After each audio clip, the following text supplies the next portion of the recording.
Hi, it's me, Jacqueline. Welcome to my channel. If you are new to the channel, then please subscribe to my channel and join me at Patreon. Link in the description. When still quite young, around 12 as I recall, there was one Halloween when my parents had planned on spending the evening out so as not to be bothered with the whole trick or treat thing. I was the youngest of four, and of us kids, my two sisters were the oldest, my brother next, and then myself.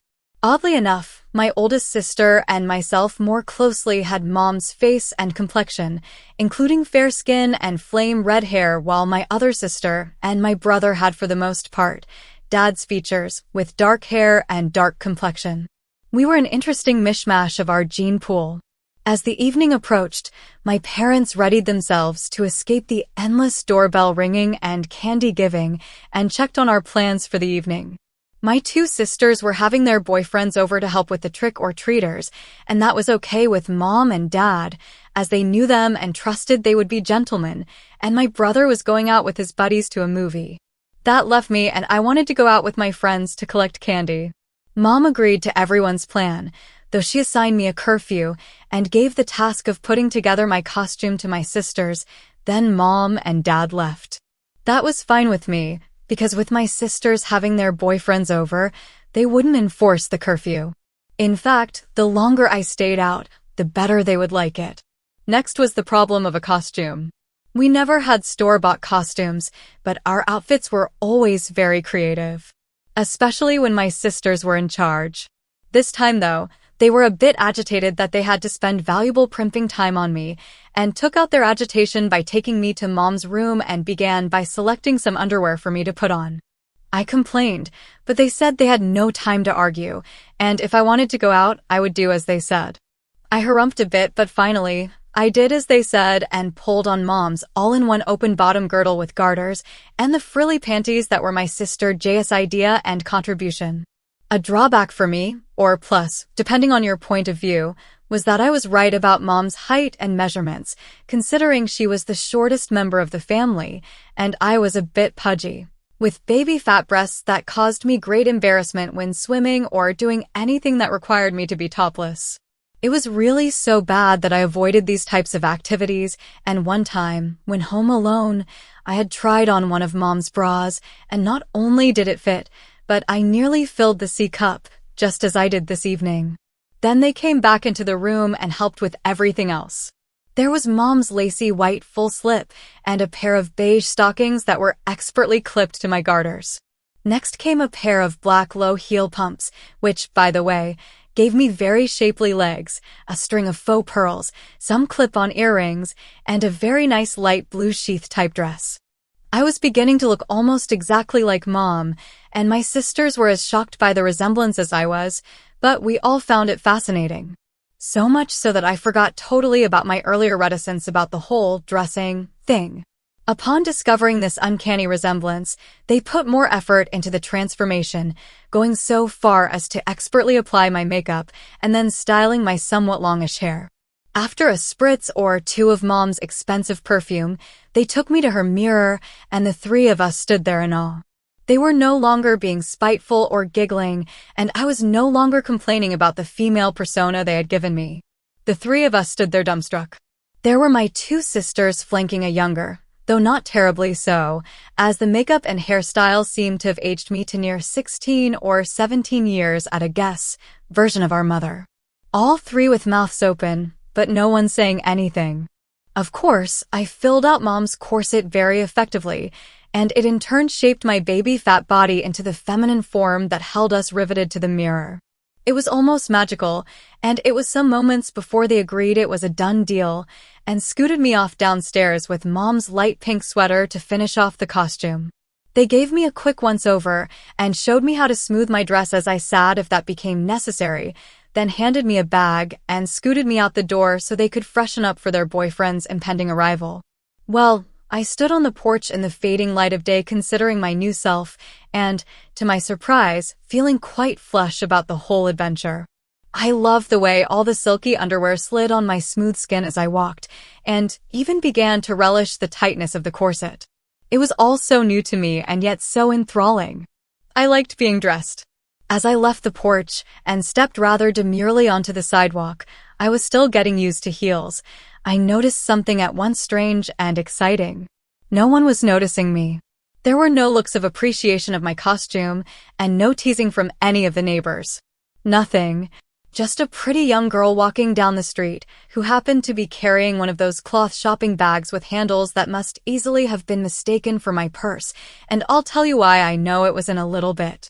I walked the 5 blocks to where my friends and I were to all meet and became mesmerized by the swivel in my hips and the rhythmic gentle roll of my 2 well-shaped breasts.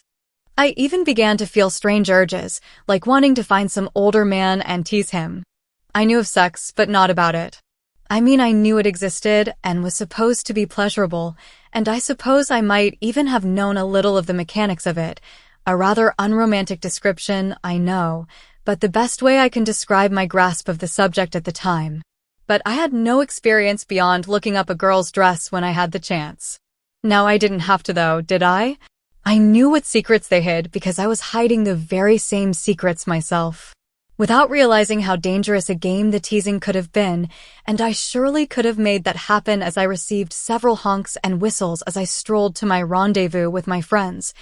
The danger passed for the moment as I came upon the group of costumed clowns, pirates, spacemen, and Napoleon solos who were my trick-or-treating partners. No one recognized me, and I was forced to explain myself to boys who knew me well, and still I drew open-mouthed stares. It was a few moments before they accepted that fact that it was me, and then they started lifting my dress and laughing and ohing and awing until, just like a girl, I pulled my dress down and told them to stop. They laughed it off, as did I, though I was a bit embarrassed that they had all seen my slip and even my panties, but I couldn't let them know this. It would only cause further teasing. After some boyish bonding and a brief discussion of our trick-or-treat plan of attack, which was in essence the routes we would take to obtain the most and best candy, we set off in a direction even further from our own neighborhood than I had already walked. Like I said, though, I was enjoying all these new sensations and didn't mind the extra walking. In fact, I was getting quite nimble in my heels. Well, here's the part where I explain the reason I know people thought my trick-or-treat bag was a pocketbook. At the majority of houses we visited, all my friends were offered candy while I often had the door closed in my face. At first I didn't understand this hurtful behavior, and I was too shy to knock on the doors again, so I just walked away, stunned and hurt. I kept trying, and to be honest, I did get some candy because I started getting in front of the boys. Yes, I noticed I referred to my friends as the boys too, and so was first in line to receive the goodies. Sometimes the candy came with strange looks which I didn't understand either, but at least I was getting candy. Finally, it was all made clear to me when a little old lady gave candy to the boys. Then instead of offering me candy, she said how sweet I was to take the younger kids around trick-or-treating. You know, young lady, it's very nice of you to help out your mother with the younger kids. Are they all your brothers? She asked, probably grateful for the chance at adult conversation after the string of cute children and mischievous boys she must have had. I decided to play my part. Oh, dear me, no ma'am. Just the one boy dressed like the clown. The rest are his friends, but I told their mothers that since I had to watch Tommy, I would watch them as well if they wanted me to.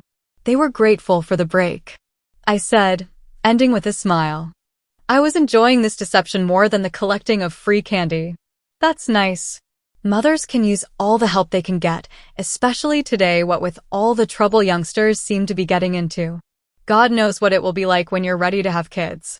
She offered, raising her eyes to the sky as if whispering a prayer for my future motherhood.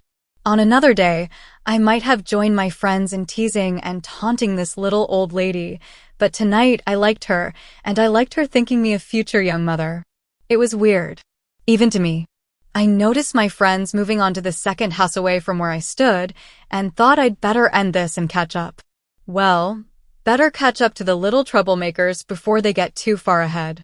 It was nice talking to you, I said, showing my devotion to my responsibilities and bringing an end to the conversation at the same time, but it had an unexpected side effect as well. What's your name, young lady? The lady asked as I started to turn away. I turned back to her and said the first girl name that came into my head. Sylvia, ma'am. I said, still playing the game. Well, Sylvia, I have been looking for a young lady to help out around the house on Saturdays with cleaning and such, and you seem very responsible. I would pay $5 an hour for probably 3 or 4 hours on Saturdays. That, by the way, was a fortune back in the early 60s.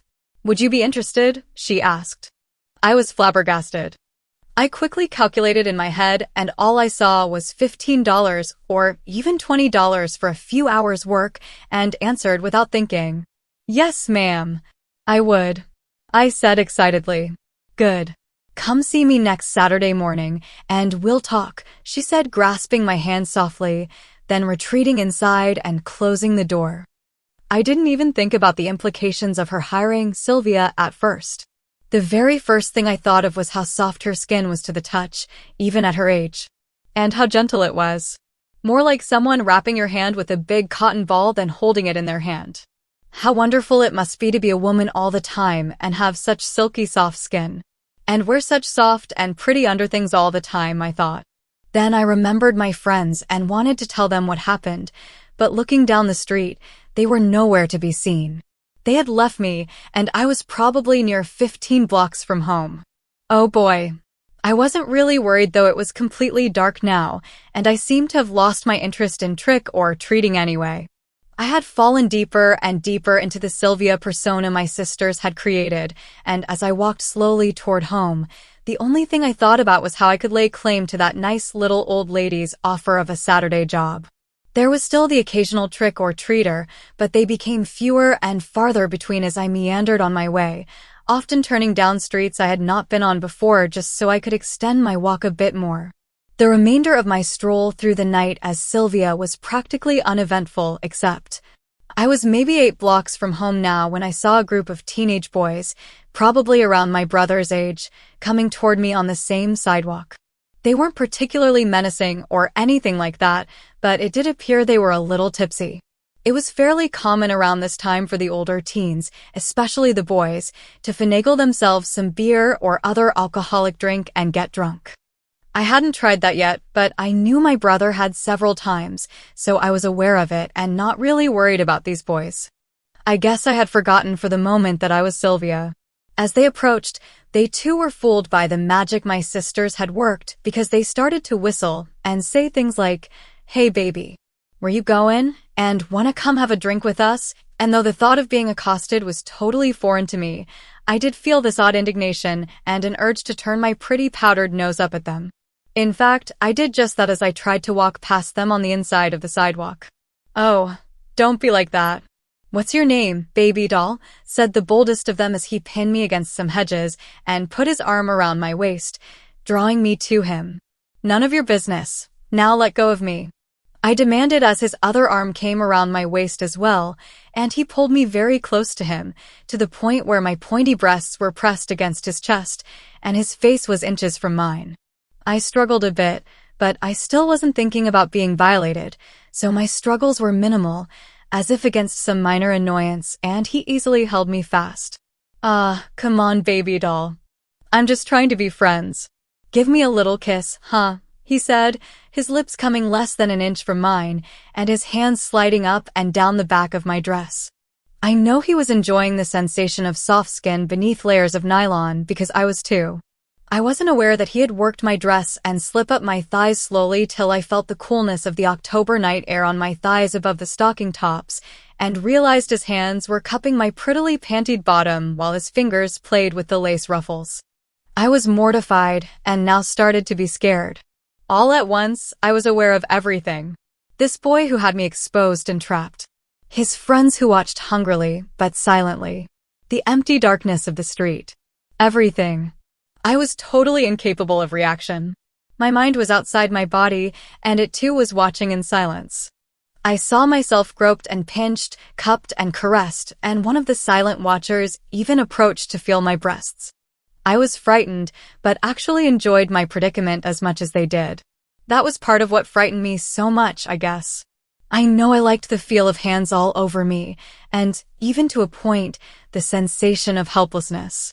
It never occurred to me to tell them I was a boy. I'm sure I wasn't even thinking like one at the moment. There was no repulsion at being groped by other boys, only at being groped. And even that wasn't really repulsion. Had it been just one boy, I might not have been feeling the mixture of embarrassed pleasure and helpless fear that I was feeling. Only embarrassed pleasure, but as it was, there were just too many boys trying to get at me. I started to tremble a bit, and the boy holding me tightly became less rough, even gentle. "Hey, we're just playing baby doll. Don't be frightened," he said softly, trying to calm me. "Back off," he said to the other boys, who had witnessed the exchange and had already begun to do so. I guess in fear that I might scream or something. They weren't really a gang or anything. Just a group of teenage boys who were a little drunk and very afraid of getting into trouble. My dress was allowed to fall back down into place, though my slip was still bunched up around my bottom, and the boy holding me relaxed his grip. I was still nervous, but no longer to the point where I was trembling, and he smiled sweetly at me. "See, I wouldn't hurt a pretty little thing like you," he said, trying to show me he was not a hoodlum. "I just want to be friends. Now why don't you give me a kiss and tell me your name?" "I'm Bill," he offered, hoping telling me his name would induce me to tell him mine. "No, I don't want to give you a kiss. You're mean." I pouted. I didn't mind the idea of giving him a kiss, but already I was learning to play the game. I'm sorry. I'll behave myself.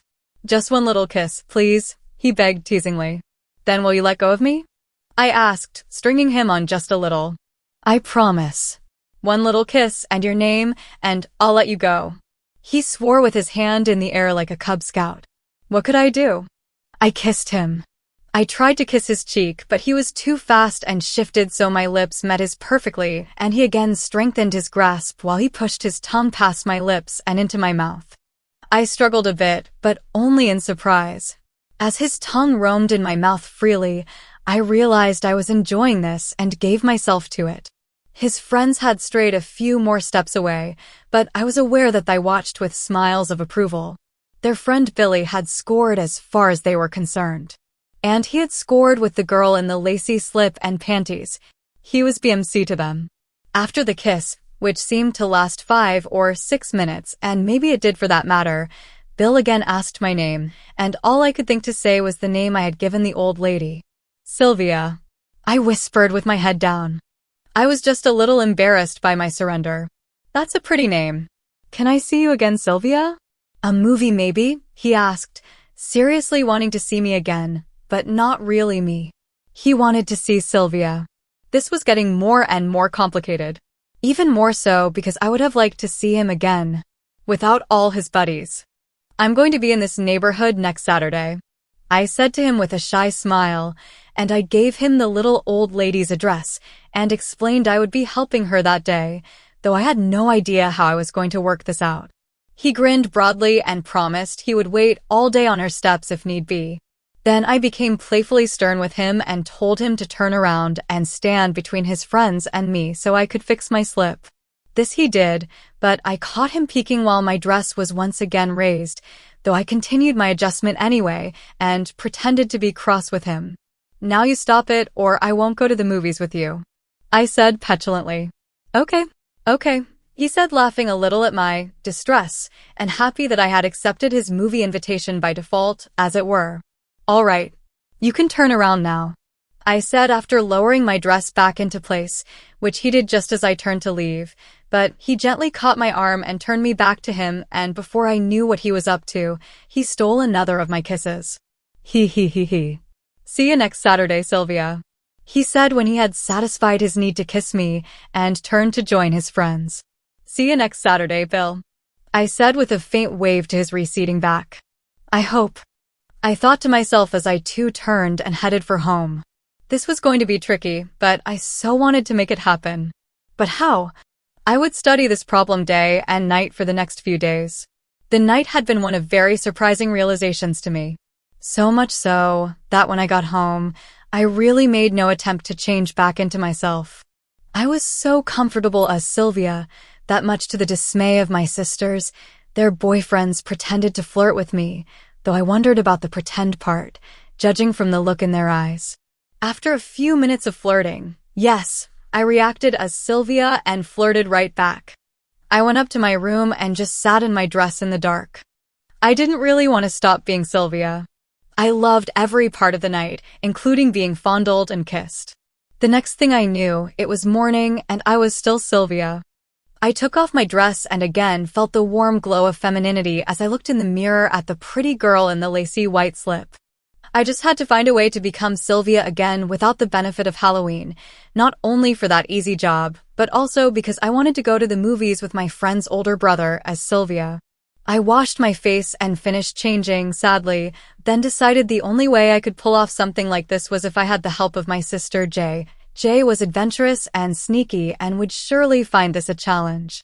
I wouldn't, of course, tell her about the boy who fondled and kissed me or the fact that I wanted him to do it again. That was my secret. I'd just tell her about the job. Jay listened as I laid out the story of the old woman and the job, and sure enough, thought it would be fun stringing the old lady along. We had 5 days to prepare, and we had already started to lay out a story for Mom and Dad, who would insist on knowing my whereabouts if I was to be gone all day Saturday and into Saturday night, if I could meet my Bill at the movies. The story was largely the truth except for the part about the lady thinking I was Sylvia and being a hardcore blue-collar worker. Dad thought the idea of my having a job was excellent. He didn't even ask for an address or phone number, since it was with a harmless little old lady and Jay, and I set about plotting my wardrobe and how I would get transformed without anyone knowing. That would be the most difficult part. Please subscribe for the next part and visit my Patreon page for early access.